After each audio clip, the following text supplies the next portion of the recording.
So, good morning, happy Saturday, and welcome to another episode of my writing corner. I'm recording a little bit later in the day today because yesterday my day job took a lot more out of me than I had anticipated. So I slept in a little bit and am hopefully going to make a little bit more sense today. And today I have every anticipation of actually talking about my books because right now my publishing company is running a special on my books, and I believe I mentioned it last week, but I have already sold 17 copies between the 4 or 5 that I have for sale for free. So I've been a little bit, more than a little bit excited about that because that puts me up to almost 600 books total sold since I released the first Zoe Jane book in 2010. Now, I have no expectations whatsoever of ever becoming like George R. R. Martin or Patterson or even the Nikki Heat books, which are real. If anybody out there has ever watched the series Castle, yes, somebody actually ghost wrote a Nikki Heat series. They also wrote several Derek Storm books, and there are at least 4 graphic novels as well. So check them out. I have read through most of the Nikki Heat books, and they are fantastic. I'm currently juggling a Nikki Heat book, one from the Witcher series, George R. R. Martin's second or third book, I can't remember off the top of my head, and the Silmarillion from Tolkien. So, plus I'm getting caught up on a couple of series and trying to catch up on all of the new releases on films. Plus, I'm writing. Yeah, so as an author, it's always great to get inspiration from as many different mediums as you possibly can. But about my books. So the Zoe Jane series is a spy novel series that I started out with. I'll admit it's not my best work. I didn't, in hindsight, give it as much time as I would have liked to give it. But for what it was, I thought it turned out pretty well. And so did one of my girlfriends, who made a point to email me and text me when she had finished various books, and then on the final book she actually called to yell at me about the way that it ended. But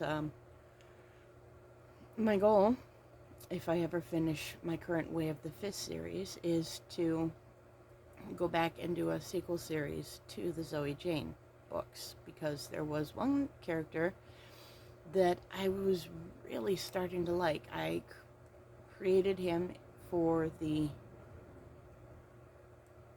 4th book and used him extensively in the 5th as well. And I hope to do an entire series on him because he turned out to be a very important person to Zoe, my main character.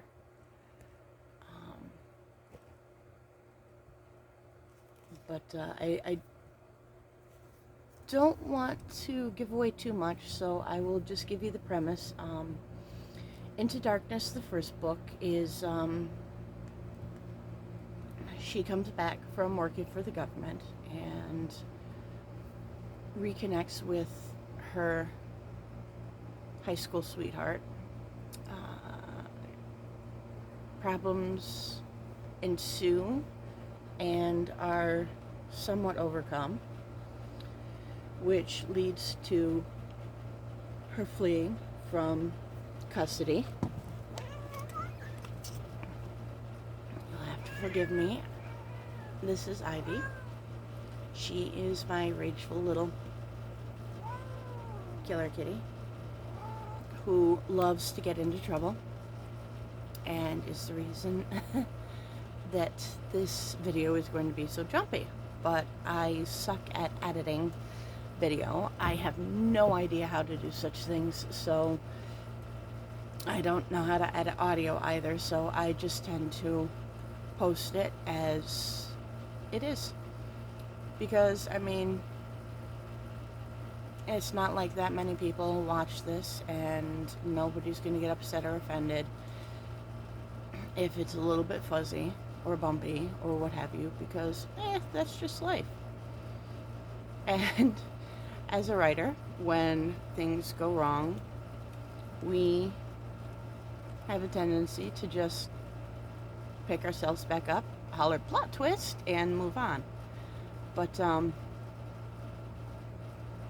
my current project is The Way of the Fist, and the first book is several storylines all at once. I had originally intended it to be only one.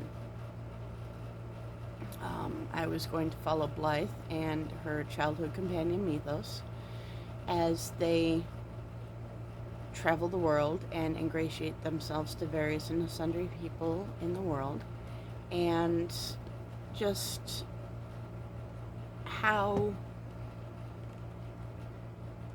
they end up facing this god who was sealed away and his creation,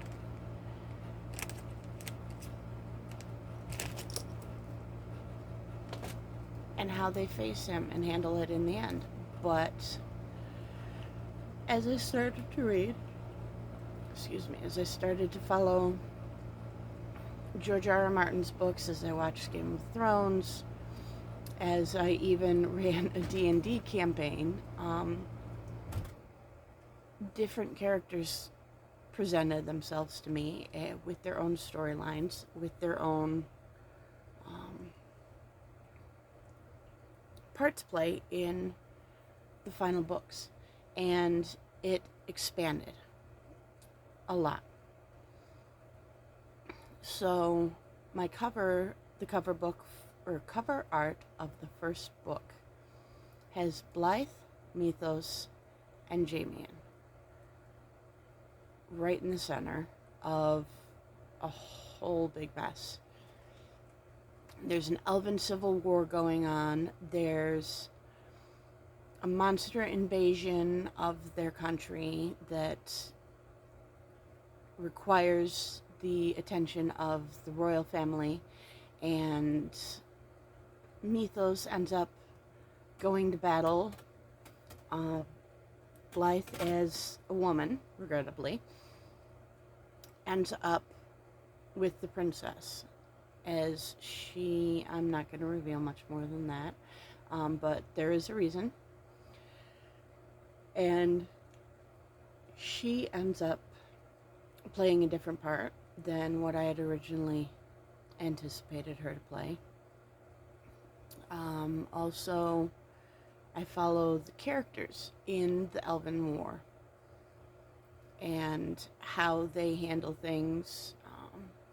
That's actually how the book starts, is with one of the elf princes staging a coup, and we follow that as well. In book 2, which is what I'm currently working on, things develop more.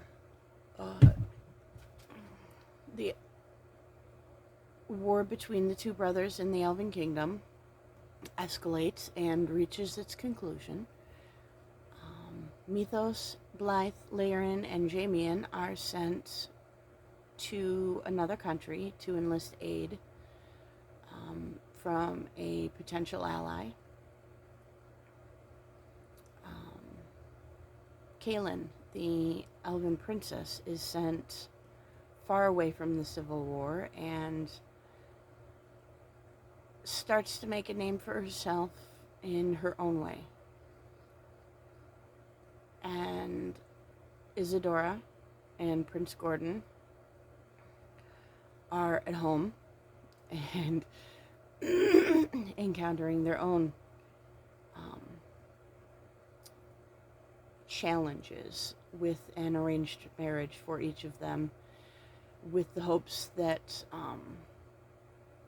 should Mythos and Blythe fail, their countries will afford Iskenderun some military assistance in the monster war.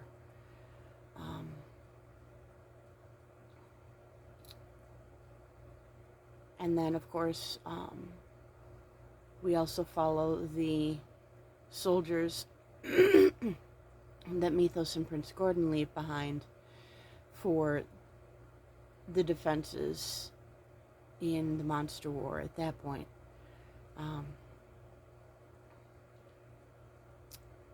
So yeah, it's true.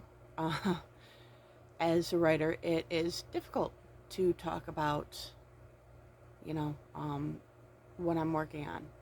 And I'm hoping that these videos will help me with it, will help me encourage other writers to keep writing, and will encourage me to get my act together and get these books written so that I can get the rest of the stories that are in my head out of my head. Because, as we all know, tomorrow isn't promised, and there's nobody else that can write our stories except for us. So thank you so much for joining me again, and I hope that you have a good writing week.